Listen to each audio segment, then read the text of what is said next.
나 곧 아닥사스다 왕이 유브라데 강 건너편 모든 창고지기에게 조서를 내려 이르기를, 하늘의 하나님의 율법 학자 겸 제사장 에스라가 무릇 너희에게 구하는 것을 신속히 시행하되, 은은 100달란트까지, 밀은 100고르까지, 포도주는 100바까지, 기름도 100바까지 하고 소금은 정량 없이 하라. 무릇 하늘의 하나님의 전을 위하여 하늘의 하나님이 명령하신 것은 삼가 행하라. 어찌하여 진노가 왕과 왕자의 나라에 임하게 하랴.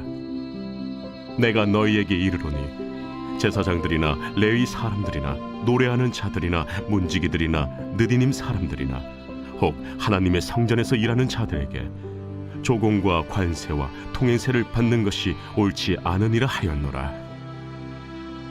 에스라여, 너는 내 손에 있는 내 하나님의 지혜를 따라 내 하나님의 율법을 아는 자를 법관과 재판관을 삼아 강 건너편 모든 백성을 재판하게 하고, 그중 알지 못하는 자는 너희가 가르치라.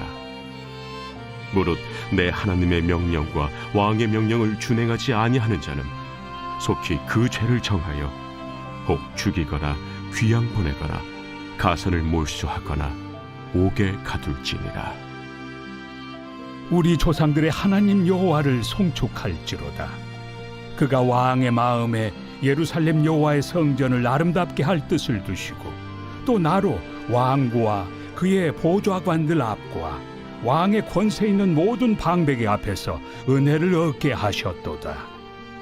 내 하나님 여호와의 손이 내 위에 있으므로 내가 힘을 얻어 이스라엘 중에 우두머리들을 모아 나와 함께 올라오게 하였노라. 샬롬, 반갑습니다. 오늘도 큐티로 여는 기막힌 하루입니다. 오늘 나눌 말씀은 에스라 7장 21절에서 28절 말씀으로 내 하나님 여호와의 손이라는 제목의 말씀을 나누도록 하겠습니다. 우리가 인생을 보며 사람과 환경이 모든 것을 결정한다고 생각하기 쉽습니다. 하지만 오늘 본문에서 아닥사스다 왕의 명령과 그 도움 뒤에는 에스라는 이렇게 고백을 합니다. 내 하나님 여호와의 손이 나 위에 있으므로. 보이는 것은 사람의 손이지만 실제로 역사하시는 분은 하나님의 손인 것입니다. 그래서 우리가 오늘 본문을 통해서 내 하나님 여호와의 손이 어떤 것을 말하는지, 또 우리에게 어떠한 말씀을 하시는지 살펴보도록 하겠습니다. 첫 번째로는 하나님이 명령하신 것을 행하는 것입니다. 아닥사스다는 정부 차원의 지원을 약속한 후에 강서편 모든 창고지기에게 지시를 내립니다. 이 사람들은 왕의 조서를 실행할 책임이 있었습니다. 그들은 에스라가 관계해야 할 창고지기로서 재원이 추가로 필요할 경우 조달해 주어야 했습니다. 왕은 이 사람들에게 제사장 에스라가 무릎 구하는 것을 조달하도록 지시를 내립니다. 한 달란트는 약 34kg입니다. 은 100달란트 분량은 강 건너편 땅에서 한 해 동안 거두어들인 세금의 약 4분의 1 또는 3분의 1에 해당되는 것입니다. 밀은 22,000리터, 포도주와 기름은 각각 2,200리터를 주는 것입니다. 여기서 명시된 분량은 아마도 성전에서 2해 동안 사용할 수 있었을 것입니다. 그리고 소금은 무제한으로 공급되었습니다. 소금은 상하지 않고 보존하는 것과 또 맛을 내는 데 사용되었습니다. 당시 소금은 무척 비싼 것이었는데 소금을 무제한으로 공급한다고 명한 데서는 예스라에 대한 아닥사스다의 왕의 각별한 애정을 알 수 있었습니다. 이와 같은 물품을 공급하는 것을 통해 아닥사스다 왕은 실질적으로 하나님의 진노가 왕과 왕자의 나라에 곧 그 당시의 미래의 메르시아 제국에 내리지 않기를 바란 것입니다. 이와 같이 하나님은 아닥사스다 왕의 마음을 움직여 이스라엘 자손의 필요를 채우셨습니다. 신앙을 온전히 회복하려고 헌신한 사람을 위해 하나님은 모든 필요를 공급하십니다. 하나님이 원하신다면 불신자를 통해서도 하나님 백성의 필요를 채우십니다. 땅과 거기 충만한 것이 모두 다 하나님의 것이기에 하나님은 하나님의 뜻대로 백성을 돌보시는 것입니다.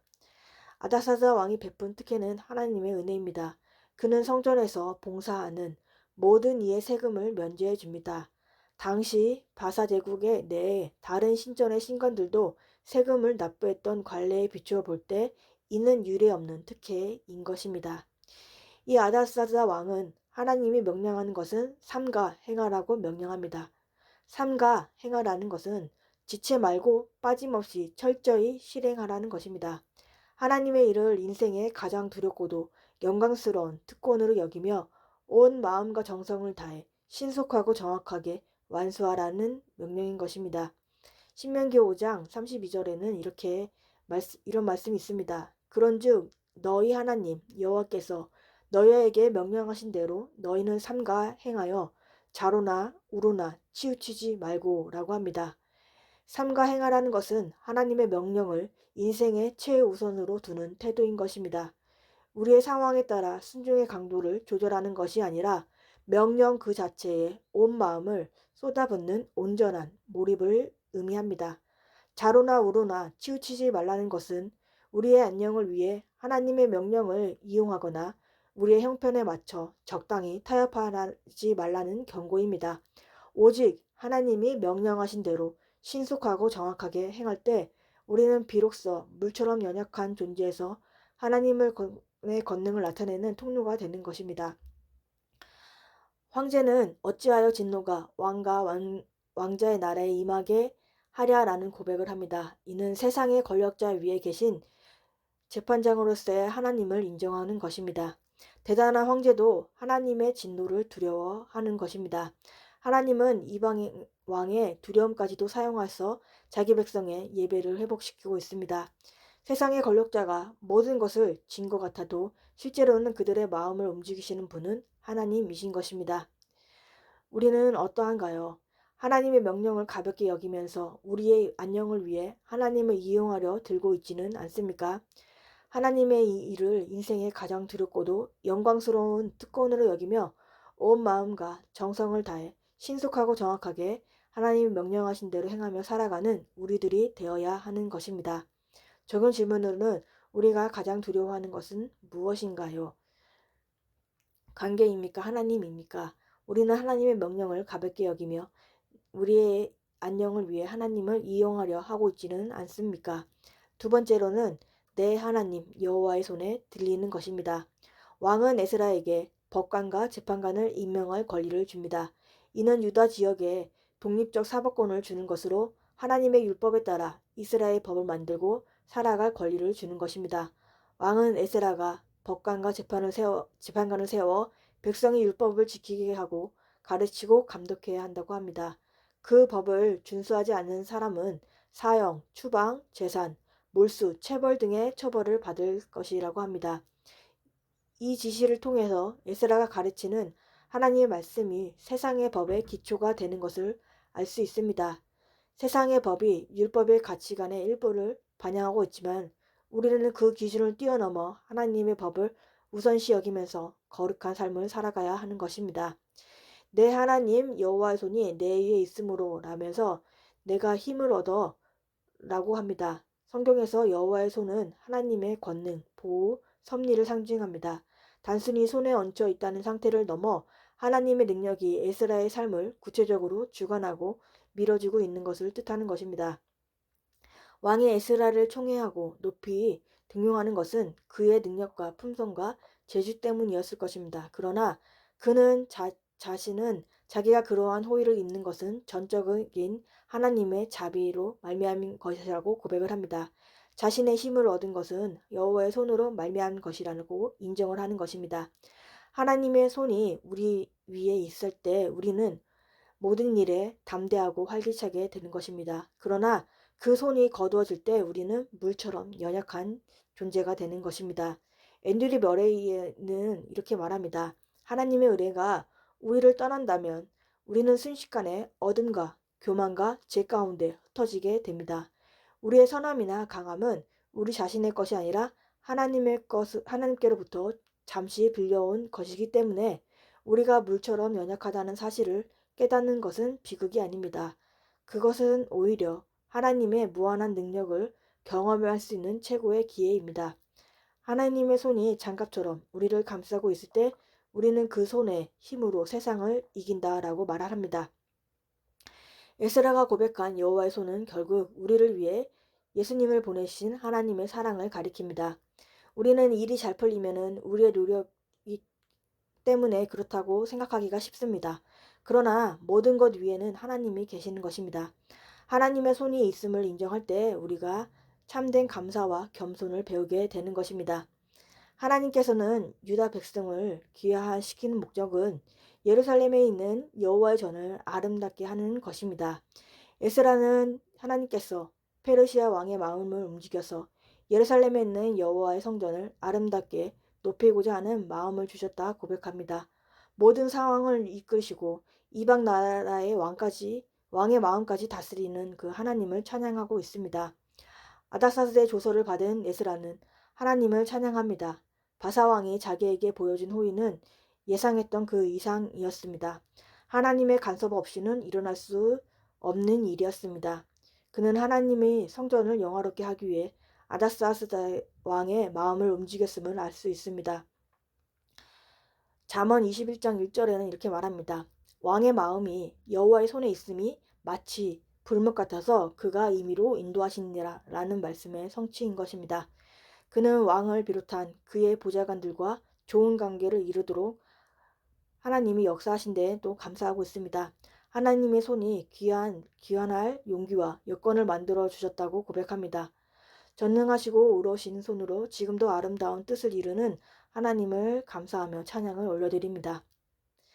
하나님께서는 목적을 이루기 위해서 에스라로 왕과 그 모사들의 앞과 왕의 권세에 있는 모든 방백들 앞에서 은혜를 얻게 하셨습니다. 결국 에스라를 비롯한 유대 지도자들이 예루살렘으로 올라가게 된 것은 하나님의 은혜로운 역사임을 고백합니다. 이것은 에스라의 일관적인 표현입니다. 에스라가 바벨론에서 사역을 잘 수행하는 것과 무사히 예루살렘에 이르는 것 모두 하나님의 선한 손의 도우심 덕분이었다고 합니다. 우리의 모든 성공과 기쁨은 우리의 힘이 아닌 오직 하나님의 은혜로 이루어진 것입니다. 우리가 일이 잘 될 때 우리의 노력으로 자랑하는 것이 아니라 모든 것 위에는 하나님의 손을 인정하며 하나님께 참된 감사와 겸손을 하는 우리들이 되길 바랍니다. 적용 질문으로는 우리가 성공과 좋은 결과를 얻을 때 하나님의 은혜로 인정하고 감사하고 있습니까? 하나님의 손을 또 인정하지 않고 있는 것은 무엇입니까? 4월 30일 보상자입니다. 내 죄 때문에 울면 내 환경 때문에 슬퍼하지 않게 됩니다. 기도하겠습니다. 하나님 아버지 감사합니다. 오늘도 말씀에 허락해 주심에 감사합니다. 하나님의 명령대로 삼가 행하는 우리들이 되게 하여 없어 우리가 두려워하는 것이 무엇인지 생각하며 하나님을 두려워하는 우리가 되길 바랍니다. 하나님의 말씀을 가벼이 여기지 않고 우리의 이익을 위해서 이용하지 않게 하여 주옵소서. 하나님의 말씀대로 순종하면서 좌로나 우로나 치우치지 않고 신속하고 정확하게 따라가는 우리가 되게 하여 주옵소서. 하나님의 손에 붙들려가는 우리가 되기를 원합니다. 우리에게 일어나는 모든 성공과 기쁨은 우리의 힘이 아닌 오직 하나님의 은혜였음을 고백하고 우리의 모든 것들 위에는 하나님의 손이 있음을 인정하는 우리들이 되기 원합니다. 그래서 감사와 겸손으로 나아가게 하여 주옵소서. 하나님께 감사와 찬양을 드리면 우리가 되게 하여 주옵소서. 다음 세대들에게도 주님의 은혜를 부어주옵시고 말씀대로 믿고 살고 누리는 다음 세대가 되게 하여 주옵소서. 우리 교회 와락 프로젝트 가운데 하나님께서 기름 부어 주옵시고 구원을 통로로 사용하여 주옵시고 주님의 인도하신 가운데 모든 일이 진행되게 하여 주옵소서. 오늘도 말씀으로 살아가는 하루가 되게 하시옵시고 주님의 은혜를 부어 주옵소서. 예수 그리스도의 이름으로 기도합니다. 아멘.